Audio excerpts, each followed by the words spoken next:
Hello everyone, मैं हूं Sandeep Singh. Welcome back to reinforce lifeline for civil engineers. और इस वीडियो में हम लोग बात करेंगे सबसे इंपॉर्टेंट टॉपिक की, चाहे वो आपके रोड, हाईवे या फिर एक्सप्रेसवे का कंस्ट्रक्शन हो, चाहे वो आपका ब्रिजेस, फ्लाईओवर, अंडरपास बन रहा हो। जी हाँ, हम बात कर रहे हैं आरएफआई के बारे में। अब यहाँ पे आरएफआई के दो मीनिंग होते हैं। पहला मीनिंग होता है रिक्वेस्ट फॉर इंफॉर्मेशन और दूसरा मीनिंग होता है रिक्वेस्ट फॉर इंस्पेक्शन। तो इन दोनों में से जो सबसे ज्यादा हमारे काम की जरूरत है ऐसे हाईवे इंजीनियर या फिर ऐसे ब्रिज इंजीनियर, वो है हमारा RFI, means request for inspection. तो इस वीडियो में हम लोग डिटेल में डिस्कस करेंगे कि आरएफआई क्या होता है, हम लोग आरएफआई क्यों बनाते हैं और आरएफआई को कौन बनाता है, और आरएफआई बनाने का क्या एक स्टैंडर्ड फॉर्मेट होता है। किसी भी प्रोजेक्ट में आरएफआई दो तरह से मेंटेन की जाती है। एक तो पूरा आरएफआई का पर्टिकुलर प्रोजेक्ट के हिसाब से पूरा एक बुक बनता है, तो हमें वहां पे मैनुअली मेंटेन करना होता है, और हम एक एक्सेल सीट पे पूरा आरएफआई मेंटेन कर रहे होते हैं। तो आरएफआई कैसे भरा जाता है नेशनल हाईवे के प्रोजेक्ट्स में, मैं आपको बहुत सारी यहाँ पे आरएफआई दिखाऊंगा भी, और उसके स्टैंडर्ड फॉर्मेट्स भी मैं आपको प्रोवाइड करूंगा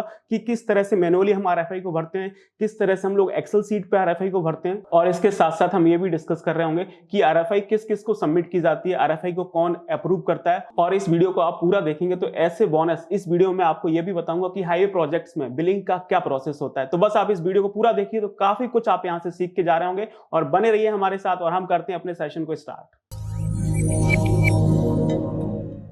जैसा कि मैंने आपको स्टार्टिंग बताया था कि आरएफआई के दो मतलब होते हैं। पहला होता है रिक्वेस्ट फॉर इंफॉर्मेशन, दूसरा होता है रिक्वेस्ट फॉर इंस्पेक्शन। यदि आप रिक्वेस्ट फॉर इंफॉर्मेशन के बारे में सीखना चाहते हैं तो मुझे कमेंट करके बताइए, आने वाले समय में हम इस पर भी वीडियो बना रहे होंगे। लेकिन आज के सेशन में जैसा कि मैंने आपको प्रॉमिस किया, हम सीखने वाले हैं आरएफआई यानी रिक्वेस्ट फॉर इंस्पेक्शन के बारे में। तो सबसे पहले हम जानेंगे कि रिक्वेस्ट फॉर इंस्पेक्शन होता क्या है, फिर उसको हम डिटेल में सीखेंगे। आरएफआई क्या होता है, इसके नाम से पता चल रहा है, रिक्वेस्ट फॉर इंस्पेक्शन। लेकिन मैं आपको यहाँ पे बहुत ही सिंपल भाषा में समझाने की कोशिश करता हूँ कि आरएफआई होता क्या है। आरएफआई आपका एक बहुत ही इंपॉर्टेंट डॉक्यूमेंट होता है, या फिर आप इस तरह से समझिए कि आरएफआई आपका एक लेटर होता है जो कि कॉन्ट्रैक्टर बनाता है कंसल्टेंट के लिए, और उससे रिक्वेस्ट करता है कि सर मैंने आपकी साइट पे इस चैनेज पे ये वाला काम कंप्लीट किया है, आप इस डेट को आके इतने टाइम पे चेक कर लीजिए कि काम सही से हुआ है कि नहीं हुआ है। अगर नहीं हुआ है तो उसमें बताइए कि क्या प्रॉब्लम है जिसको हम ठीक कर सकते हैं। अगर हुआ सही से है तो आप उसको अप्रूव कर दीजिए, ताकि हम आगे का काम कर सकें और इस काम का बिल बना सकें।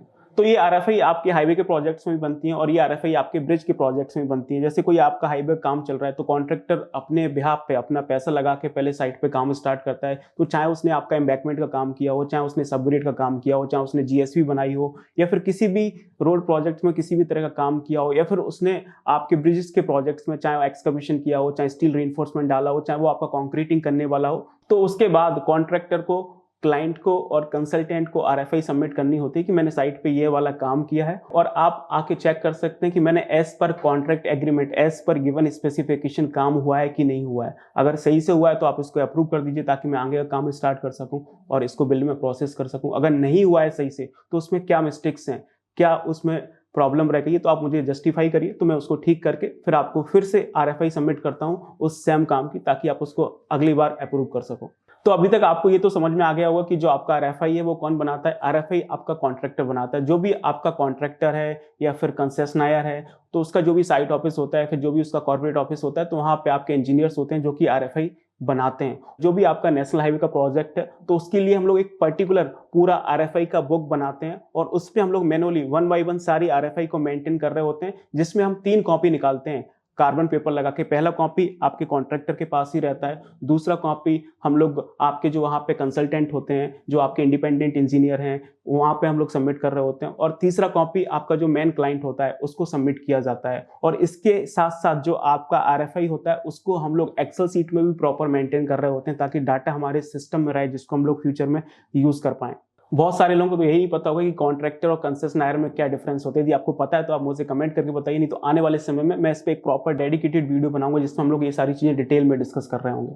अब हम बात करते हैं कि आरएफआई बनाते क्यों। आरएफआई आपकी इसलिए बनती है ताकि जो आपके क्लाइंट्स हैं, जो आपके कंसल्टेंट हैं, वो आपकी इस बात को इंश्योर कर सकें कि as per contract agreement, as पर मॉर्थ स्पेसिफिकेशन, या फिर एज पर गिवन स्पेसिफिकेशन जो आपको कॉन्ट्रैक्ट एग्रीमेंट में दिए हुए हैं, उसके अकॉर्डिंग साइट पे काम हो रहा है कि नहीं हो रहा है। आपकी साइट पे जो आपका कॉन्ट्रैक्टर है वो कुछ आपका झोल झाल तो नहीं कर रहा है, इसलिए आपकी आरएफआई बनती है और आपके जो कंसल्टेंट इंजीनियर होते हैं, जो क्लाइंट के इंजीनियर्स होते हैं, वो साइट पे आके प्रॉपर चेक कर रहे होते हैं कि सही से काम हुआ है कि नहीं हुआ है। और उसके बाद ही जब आपके कंसल्टेंट वाले साइट पे आके आरएफआई को अप्रूव्ड कर देते हैं, उसके बाद ही फिर आगे का काम प्रोसेस होता है और जो आपका बिलिंग का काम होता है वो इसके बाद ही होता है। बिना आरएफआई अप्रूव हुए आप किसी भी काम का बिल नहीं बना सकते हैं। पास होने तो बहुत दूर की बात है। आप देखेंगे जितना भी आपका हाईवे का प्रोजेक्ट चल रहा है या फिर एक्सप्रेसवे बन रहा है या फिर ब्रिजेस का काम होता है, तो उसमें आपका उस महीने उसी काम का बिल बनेगा जिसका आपका आरएफआई अप्रूव्ड हुआ है।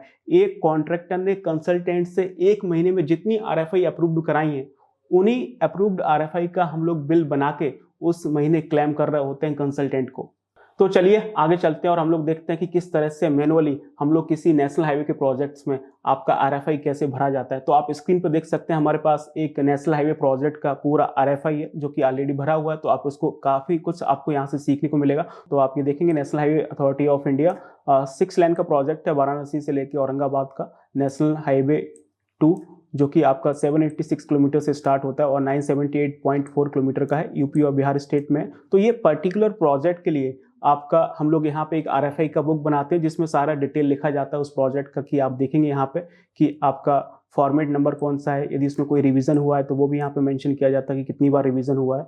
और यहाँ पे आप देखेंगे क्लाइंट का डिटेल लिखा होता है कि प्रोजेक्ट में क्लाइंट कौन है। यहाँ पे जो आपका इंडिपेंडेंट कंसल्टेंट होता है उसका आपको डिटेल लिखा रहता है कि कौन इस प्रोजेक्ट में आपका इंडिपेंडेंट कंसल्टेंट है। आप देखेंगे जितने भी आपके हाईवे के प्रोजेक्ट्स होते हैं, एक्सप्रेसवे के प्रोजेक्ट्स होते हैं, वो बिना कंसल्टेंट के नहीं हो सकते हैं। जो आपका मेन क्लाइंट होता है एनएचआई या फिर आपका मॉर्थ, और जो आपके कॉन्ट्रैक्टर या फिर जो आपके कंसनायर होते हैं, उनके बीच में आपका एक कंसल्टेंट रखा जाता है जो कि पूरे प्रोजेक्ट को सुपरवाइज कर रहा होता है। तो एनएचआई डायरेक्टली आपके साथ डील नहीं करता है। और यहाँ पे देखेंगे आपका ये कंसेशनायर भी है। तो आप देख सकते हैं कि इस प्रोजेक्ट में जो आपका कंसेशनायर है वो है आपका सोमा इंडस, और इसमें जो आपका ईपीसी है वो है आपका बेलसम इंटरप्राइजेस लिमिटेड। तो ये पूरा आपका रिक्वेस्ट फॉर इंस्पेक्शन का फॉर्मेट है। आप यहाँ पे देखेंगे एक आरएफआई नंबर होता है, तो ये इन्होंने अपना एक आरएफआई नंबर क्रिएट किया है जो कि आगे प्रोसीड होता रहेगा। 725 यहाँ पे लिखा हुआ है, तो 726, 727, 728, और जो कि आपका 1 2 3 4 करके इस तरह से आपका स्टार्ट होता है।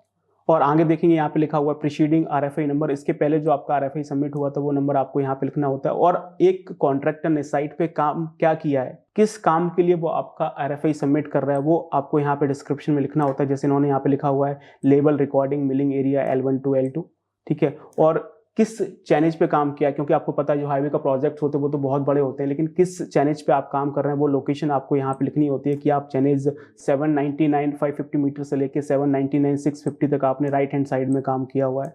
और बीओक्यू का कोई आइटम नंबर है वो भी आपको लिखना होता है। जैसे साइट पे आपने कोई काम किया, एम्बैकमेंट का काम हुआ है, सबग्रेड का काम हुआ है, जीएसपी का काम हुआ है, फिर स्टील रीइंफोर्समेंट का काम हुआ है, तो उसका क्या एक स्टैंडर्ड बीओक्यू नंबर होता है वो आपको यहाँ पे लिखना होता है। उसके बाद आपको इंस्पेक्शन की डिटेल लिखनी होती है कि कितने बजे आपका इंस्पेक्शन होगा, किस डेट को आपका इंस्पेक्शन होगा, और किसने आपका ये आरएफआई सबमिट किया उसका आपको यहाँ पे नाम लिखना होता है। उसकी पोजीशन लिखनी होती है, जैसे वो आपका सीनियर हाईवे इंजीनियर है, और उसके अलावा उसके आपको यहाँ पे सिग्नेचर करने होते हैं और डेट डालनी होती है और यहाँ पे आपको टाइम डालना होता है। और उसके बाद आप देखेंगे यहाँ पे आपके अलग अलग कंसल्टेंट होते हैं, वो आके आपको यहाँ पे अप्रोच कर रहे होते हैं। तो जो भी कंसल्टेंट होते हैं, आपको 3 तरह के कंसल्टेंट दिखेंगे। कुछ आपके हाईवे के कंसल्टेंट होते हैं, कुछ आपके ब्रिज के कंसल्टेंट होते हैं, कुछ आपके मटेरियल वाले कंसल्टेंट होते हैं। तो जो इस आरएफआई को अप्रूव करेंगे वो आपके हाईवे के इंजीनियर है, क्योंकि उसी का काम चल रहा है। तो यहाँ पे जो भी आपका वहाँ से कंसल्टेंट से आपका हाईवे इंजीनियर आएगा, वो पहले इस काम को चेक करेगा और उस काम से अगर वो सेटिस्फाई होता है तो इसको अप्रूव्ड करेगा और यहाँ पे लिख के जाएगा अप्रूव्ड। अगर वो उस काम से सेटिस्फाई नहीं है, उसको लगता है कि नहीं ये काम अप टू द मार्क नहीं हुआ है, तो यहाँ पे वो लिख के जाएगा आपका नॉट रेडी।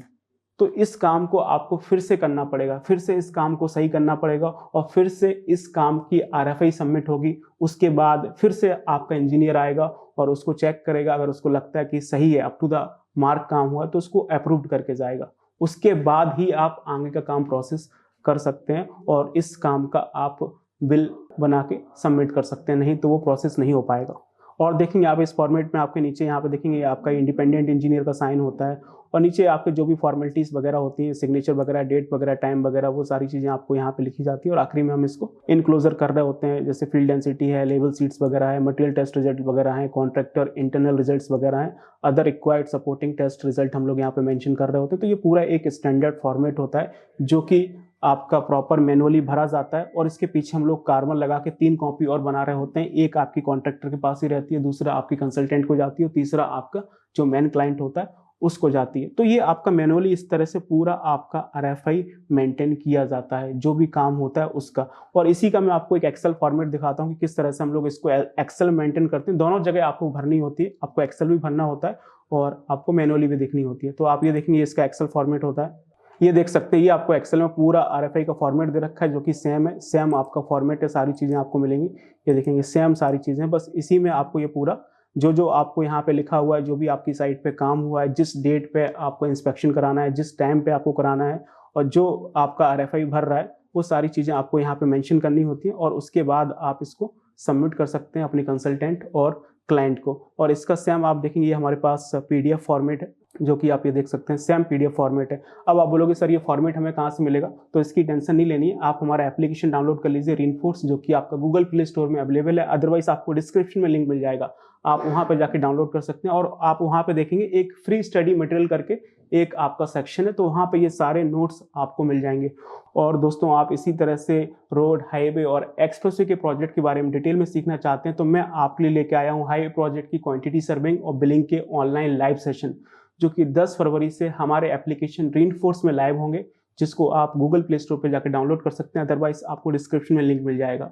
और ये पूरा 45 डेज का ट्रेनिंग प्रोग्राम होने वाला है, जिसमें मैं आपको फ्लेक्सिबल पेमेंट और रिजिड पेमेंट की केस स्टडी के साथ, लाइव प्रोजेक्ट ड्राइंग से, साइट की वीडियोस से और एनिमेशन के साथ आपको हाईवे प्रोजेक्ट की केस स्टडी देने वाला हूं, जिसमें मैं आपको एक नेशनल हाईवे प्रोजेक्ट का केस स्टडी दूंगा, फ्लेक्सिबल पेमेंट में भी, रिजिड पेमेंट में भी आपको पूरा एक्सप्रेसिव प्रोजेक्ट का केस स्टडी मिलेगा। और सारी चीजें हम लोग डिटेल में डिस्कस कर रहे होंगे कि आपका हाईवे का कंस्ट्रक्शन प्रोसेस क्या होता है, हाईवे प्रोजेक्ट की ड्राइंग कैसे पढ़ते हैं, ड्राइंग से साइट पे काम को कैसे एग्जीक्यूट किया जाता है, क्वांटिटी सर्विंग का काम कैसे होता है, आपका रेट एनालिसिस कैसे होता है, आपका बीओक्यू कैसे बनता है एज पर एनएचएआई या फिर एज पर मॉर्थ, या फिर जो स्टेट गवर्नमेंट में आपके प्रोजेक्ट्स होते हैं पीडब्ल्यूडी के, उनका हम लोग बीओक्यू कैसे बनाते हैं। और उसके बाद हाईवे प्रोजेक्ट्स में आपकी बिलिंग कैसे होती है, ईपीसी प्रोजेक्ट है तो उसमें बिलिंग कैसे होगी, आपके हैम और बॉट के प्रोजेक्ट्स हैं तो उसमें कैसे बिलिंग होगी, ये सारी चीजें हम लोग आईआरसी और मॉर्थ के रेफरेंस के साथ सीखने वाले हैं। तो ये इस तरह से पूरा 45 डेज का ट्रेनिंग प्रोग्राम है, जो कि 10 फरवरी यानी कल से आपका लाइव हो जाएगा हमारे एप्लीकेशन रेनफोर्स में। और आप इस ट्रेनिंग प्रोग्राम के बारे में और डिटेल में सीखना चाहते हैं तो आप हमारा एप्लीकेशन डाउनलोड करके वहां पे आप पूरे 1.5 घंटे का फ्री डेमो सेशन देख सकते हैं और पूरा इस ट्रेनिंग प्रोग्राम का शेड्यूल देख सकते हैं कि हम आपको 45 डेज में क्या सिखाने वाले हैं। यहाँ पे बहुत ही मैं आपको वैल्यूएबल कंटेंट प्रोवाइड करूंगा। जो भी मैंने अपने करियर के 7-8 साल में सीखा है वो मैं आपको यहाँ पे 1.5 महीने में डिलीवर करने वाला हूँ। तो यहाँ पे बहुत ही आपको हाई वैल्यूएबल कंटेंट मिलेगा। आप प्रॉपर स्किल डेवलप कर रहे होंगे कि हाईवे प्रोजेक्ट में क्वांटिटी सर्विंग का काम कैसे होता है, बिलिंग का काम कैसे होता है, पूरा आपका साइट का कंस्ट्रक्शन प्रोसेस भी आपको यहाँ पे सीखने को मिलेगा। तो आप जाइए इस ट्रेनिंग प्रोग्राम में एनरोल करिए। एक बार आप वहां पे जाके आप फ्री डेमो सेशन देखिए, अगर आपको उसके बाद लगे कि नहीं ये ट्रेनिंग प्रोग्राम आप में वैल्यू एडिशन कर रहा है, आपके कैरियर में ग्रोथ लेके आएगा, तो आप इसको ज्वाइन करिए। और इसका जो फीस है वो है मात्र आपका 5,999 रुपए। और ये पूरा लाइव सेशन होगा, 1 to 1 मेरे साथ आप लाइव इंटरेक्शन कर पाएंगे। कोई भी आपका डाउट होगा तो वो सेम टाइम में सॉल्व हो रहा होगा। तो आई होप आप इस ट्रेनिंग प्रोग्राम में एनरोल करेंगे। तो मिलते हैं कल 10 फरवरी को लाइव सेशन में। और आगे चलते हैं, जैसा कि मैंने आपको बताया था, हम इसमें आपके साथ ये भी डिस्कस करेंगे कि जो आपके हाईवे प्रोजेक्ट्स होते हैं उसमें बिलिंग का क्या प्रोसेस होता है। तो जो भी आपका कॉन्ट्रैक्टर होता है वो कॉन्ट्रैक्टर सबसे पहले अपना पैसा लगा के साइट पे काम स्टार्ट करता है और उसके बाद एक कॉन्ट्रैक्टर ने साइट पे जो काम किया है उस काम का वो आपका आरएफआई बनाता है और अपने कंसल्टेंट को सबमिट करता है। उसके बाद जो आपका कंसल्टेंट होता है वो आपके आरएफआई को अप्रूव करता है। फिर 1 महीने में जितनी भी आपकी आरएफआई अप्रूव्ड होती हैं उन सभी आरएफआई का आपका जो कॉन्ट्रैक्टर होता है वो आपका प्रॉपर तरह से बिल बनाता है एज पर कॉन्ट्रैक्ट एग्रीमेंट, क्योंकि जो आपकी बिलिंग होती है वो आपके और हमारे कहने से नहीं होती है, वो एज पर कॉन्ट्रैक्ट एग्रीमेंट होती है। उसके बाद जब उसका पूरा बिल बन के तैयार होता है तो वो आपके कंसल्टेंट को सबमिट करता है। बिल डायरेक्टली कभी क्लाइंट को सबमिट नहीं किया जाता है। उसके बाद जो आपका कंसल्टेंट होता है वो पूरे बिल को क्रॉस चेक करता है। क्रॉस चेक करने के बाद जब वो आपका सेटिस्फाई हो जाता है तो उठा के वो इस बिल को आपके क्लाइंट को सबमिट कर देता है और उसके बाद वो आपका क्लाइंट वहां से आपके जो पेमेंट होता है उसको प्रोसेस कर रहा होता है। और आपको पता है कि आरएफआई कितना इंपॉर्टेंट है। आप देखेंगे साइट पे तो हमेशा इसी की बात होती रहती है। ऑफिस में आप देखेंगे बोले आरएफआई भरी कि नहीं भरी, कितनी आरएफआई भरी है, आपने आरएफआई सबमिट करी है कि नहीं करी है, सबमिट किया तो उसका इंस्पेक्शन कब हो रहा है, अप्रूवल हुआ है कि नहीं हुआ है, कितनी आरएफआई अप्रूव्ड हो गई है। तो इसी की भागा दौड़ी मची रहती है साइट पे। और आप इस तरह से रोड, हाईवे, एक्सप्रेस व ब्रिज के बारे में और भी कंटेंट देखना चाहते हैं, किस टॉपिक पे देखना चाहते हैं, वो आप मुझे कमेंट करके बता सकते हैं। अदरवाइज आपको ये वीडियो अच्छा लगा हो तो इसे आप लाइक करिए, अपने फ्रेंड्स के साथ शेयर करिए, और मिलते हैं नेक्स्ट सेशन में नेक्स्ट टॉपिक के साथ। Till then keep learning and keep exploring. Thank you so much.